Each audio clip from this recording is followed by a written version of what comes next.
To introduce my panel, we have Otis Sanford, as I mentioned. Also, right behind him is Tawan Stout-Mitchell, political consultant and former Memphis City Councilwoman. And her tenure on the City Council is going to be very interesting in our discussion about the Grizzlies, by the way. We'll get to that. And we also have Sam Hardiman, reporter for the Commercial Appeal, who's been covering a lot of things, especially to do with the MLGW TVA stuff. So we're going to take advantage of his expertise as well. But first, I want to start with the State of the City address that Mayor Jim Strickland gave today. This is an annual event, his second to last one as mayor of the city of Memphis. And I want to start with you, Otis. You seemed nonplussed, shall we say. There was a lot of talk about crime, as you would expect, and a lot of the good things that are going on development-wise, which we're all saying you don't have to be in the town very long to look around and see what's going well in terms of development right now. Right. But basically with crime, he said he wanted to see tougher penalties on gun crimes, which is really, he's beholden to the state legislature on that. Juvenile court, he'd like to see more intervention and supervision of offenders, and they'd like to see more cops on the streets. Well, this is the same mantra we've heard since he first took office. Well, it really is, Richard. And what happened here is that this mayor did away with any new initiatives. Every year since he's been in office, he's tried to come up with at least one or two new initiatives, something that would get a little splash. He didn't do that this time. He just talked about the basics without the word brilliant in it. And he did talk a lot about crime, about gun laws. He ran after juvenile court a little bit, which probably didn't make Judge Dan Michael very happy since he's running for re-election this year. But we have to be careful that we don't get too carried away with, locking people up and throwing away the key. The issue here is something that really the mayor has no control over, Richard, and that is the proliferation of guns in our community. We have the state legislature to thank for that, and it's going to be very difficult for them to reverse course and try to, cut back on expanding gun rights, because that's what the problem is. Everybody says it. The director of Crime Stoppers said it just this past week, that all of these guns on the streets are guns in cars. They're being stolen. They're being used in crimes, and some of them are being used in homicides. That's the issue here. Tawan, what are your thoughts about this? Is the mayor taking enough responsibility for the crime problem and doing something about that in the city of Memphis? Well, I thought it was interesting that he didn't really have any new initiatives. And I guess he didn't, because there comes a day when even initiatives that he previously supported and brought to us have not been evaluated or have shown not to be effective. And so that's a red herring for me. I thought the message about youth and violence is timely, but he offered no solutions. And that's disappointing, because this was a mayor who campaigned. I never would forget the football lights being turned off in his campaign ads. And so his whole rally to elect him was based on reducing crime. And I'm not sure that's why you have to be careful when you run for office. You have to promise only what you can deliver, and then deliver more than you promise. And when you promise what you can deliver, it has to be objective and measurable. And he just doesn't have anything to show for it in that area. Well, probably the biggest thing, I mean, you can argue he doesn't have much control over crime laws, not much over juvenile court, separate bodies. But Sam, when it comes to more cops on the streets, that was something he was honing in on from before he was elected mayor. And they've made very too little progress on that. And you can say, well, the residency requirements have been a factor, what have you. But the bottom line is, this mayor has made very little progress when it comes to getting more cops on the streets and increasing the complement of officers who are patrolling the streets. Yes, Richard, he has struggled. He's got roughly the same amount of cops on the force now as when he joined, when he took the office in 2016.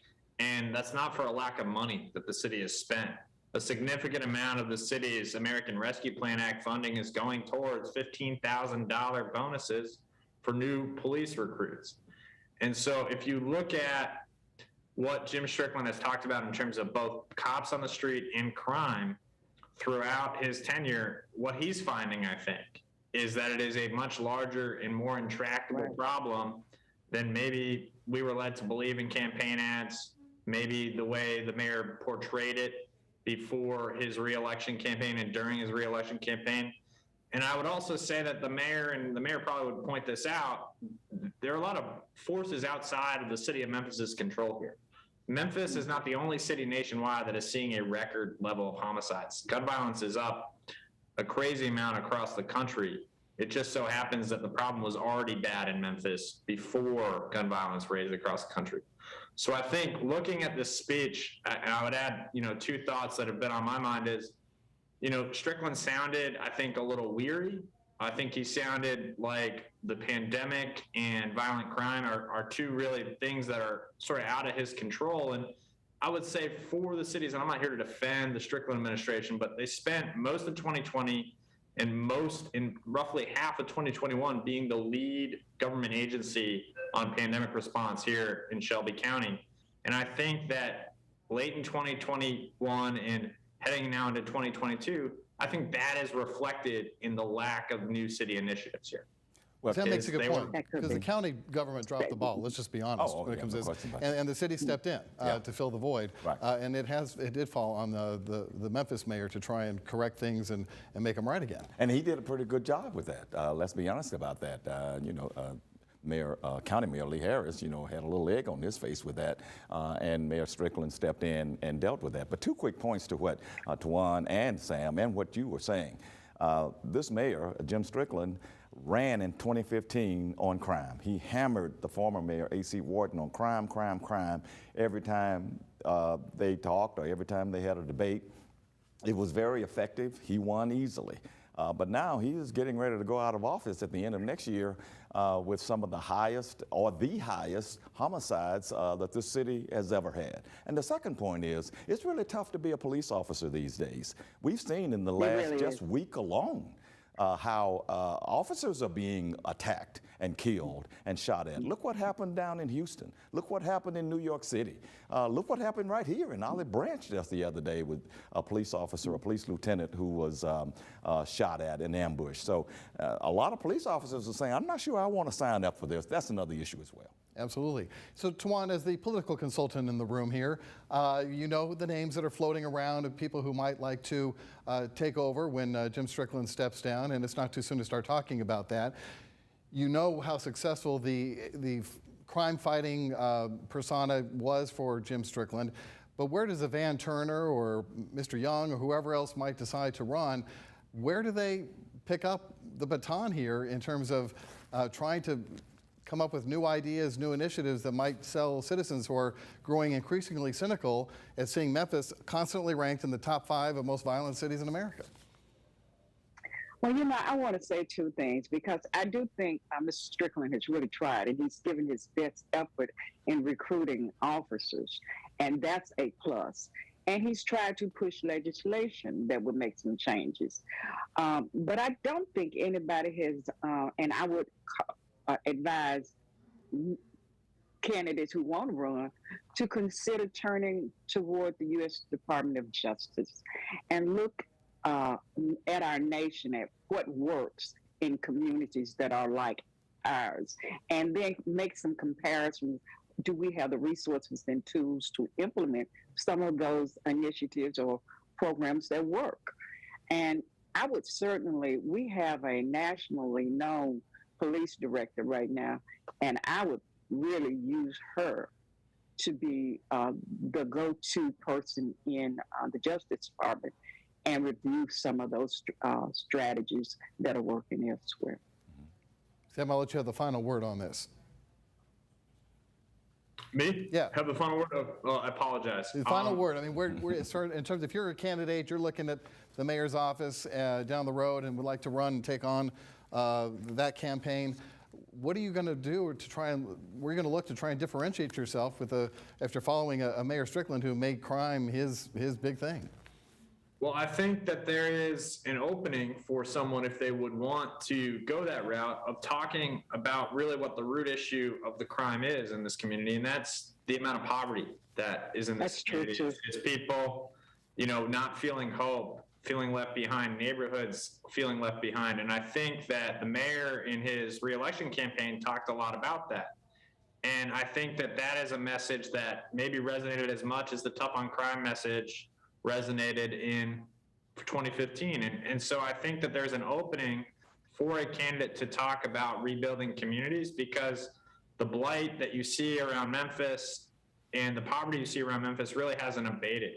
And I think that's perhaps an opportunity. And we'll see also, I would say, on what is the mood of the people in 2023? Are people really fed up with crime, or are they more hopeful?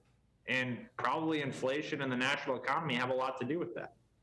Good points. I think Sam is right on point with the poverty issue. You cannot deal with crime until you deal with the level of poverty we have here in Memphis, and improving your educational system. And sometimes we miss opportunities by not listening to citizens.